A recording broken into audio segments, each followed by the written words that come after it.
साथियों, ये सच कड़वा है लेकिन सच यही है। 570 ईस्वी में पैगंबर हज़रत मोहम्मद साहब का जन्म और उनके द्वारा मुस्लिम धर्म की स्थापना और पूरे विश्व के नक्शे पर छा जाना, यानी कि गुप्त वंश शासन के बाद और 950 ईस्वी में पाल वंश के शास्त्रीय भारत का निर्माण करने के उपरांत जो विक्रमशिला विश्वविद्यालय की स्थापना की और उस विश्वविद्यालय से शिक्षित वर्ग पैदा होना और उसी शिक्षित वर्ग जो कि केवल मात्र ब्राह्मण वर्ग था के कारण ब्राह्मणवादी व्यवस्था और उस व्यवस्था के दूसरा पहलू तैयार किया उन्होंने। राजपुत्र एक जाति के रूप में, जिनको पहले राजा के पुत्र कहा जाता था, या राजपूत राजा की उत्पत्ति होना और उसके मात्र 300 से 400 वर्षों के अंदर हर राजपूत राजा ब्राह्मणों का गुलाम बनकर रह गया, क्योंकि सेना या सेनापति के रूप में राजपूत लड़ते थे और जीतने के बाद जो राज्यारोहण की परंपरा थी, राज्य अभिषेक की जो परंपरा होती थी, वो राज तिलक का जो एक कार्यक्रम होता था वो ब्राह्मणों के द्वारा या पुरोहितों के द्वारा ही किया जाता था।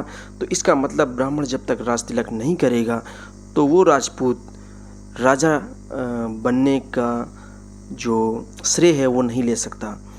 तो यह परिवर्तन ब्राह्मणों की गुलाम बनाने वाली प्रक्रिया को दर्शाता है, जो आज भी ब्राह्मण समाज की विचारधारा में स्पष्ट परिलक्षित होता है। दोस्तों, ये कड़वा सच है लेकिन ये सही है। दोस्तों, जय भीम, नमो बुद्धाय। आज अपने YouTube मंच पर उपस्थित हैं हम बुद्धिजीवियों के षड्यंत्र में। इसका आज हम लोग बात करेंगे राजपूतों का उदय। वैसे तो राजपूत शब्द की उत्पत्ति पाली भाषा और जिसको ब्राह्मी लिपि में लिखा जाता था के उच्चारण में राजा के पुत्र कहा जाता था, जो बाद में अपभ्रंश यानी बदलकर राजपुत्र हो गया। तो 850 ईस्वी के बाद और इसके पहले जो पाल वंश की चर्चा हम लोगों ने की है, तो पाल वंशों के वो अवसान के बाद राजपूतों का उदय होता है। और राजपूतों के जो ऐसा नहीं है कि राजपूत जो राजा के पुत्र यानी कि राजा के पुत्र अपभ्रंश में जो बताया गया है, तो राजा के पुत्र पहले भी होते थे राजपुत पाली भाषा में, लेकिन उस समय इस प्रकार की जाति के रूप में उभर कर नहीं आए हुए थे। जैसा कि राजपूतों का जो उदय दिखाया इतिहास में, एक वंश उभर कर आता है। जितने भी छोटे छोटे राजा थे तो उन सब को वो सब अपने आप को राजपूत जाति के रूप में लगाने लगे।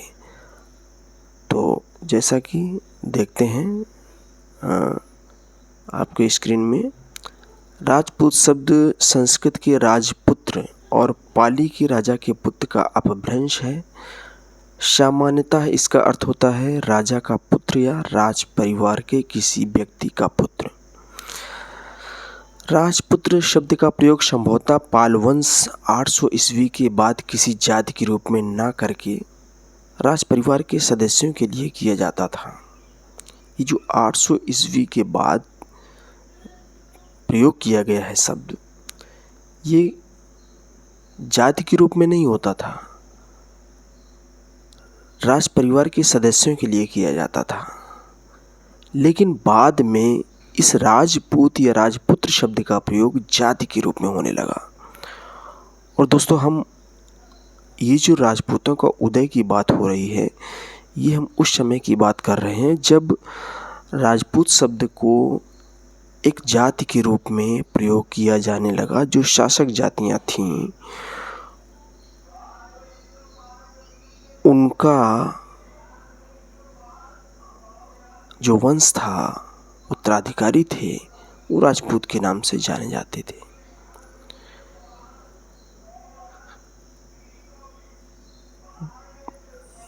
इस छोटे छोटे राज्यों का जो उदय हुआ वो एक दूसरे से बड़ा होने की होड़ में राजशाही स्थापित करने के लिए अपने आप को राजपूत कहलाने के अहंकार की परंपरा की शुरुआत हुई और वो आपस में लड़ते रहे। इनका साथ दिया इनके दरबार में रहने वाले, इनको सलाह देने वाले ब्राह्मण वर्ग। राजपूत राजा जैसे कन्नौज में गढ़वाल वंश, ये 1000 ईस्वी में, गुजरात में सोलंकी वंश, मालवा में परमार, ग्वालियर में तोमर वंश 10वीं सदी में, और अजमेर में चौहान 12वीं सदी में हुआ ये। ठीक इसी प्रकार बुंदेलखंड का चंदेल वंश था, 900 ईस्वी से 1250 ईस्वी इसका कार्यकाल। और इनका राज्य क्षेत्र, बुंदेलखंड के जो चंदेल थे, इनका राज्य क्षेत्र था उड़ीसा और मध्य प्रदेश। 950 ईस्वी के बाद से ही भारत के हर राजाओं के अंदर झूठी आन बान शान की वजह से, आपस में तू मैं और झूठे घमंड की वजह से हर राजा एक दूसरे को नीचा दिखाने, मरने और मारने हेतु तुर्क मुसलमानों को बुलाने लगा, जिसकी वजह से भारत में तुर्क मुसलमानों का आना शुरू हुआ।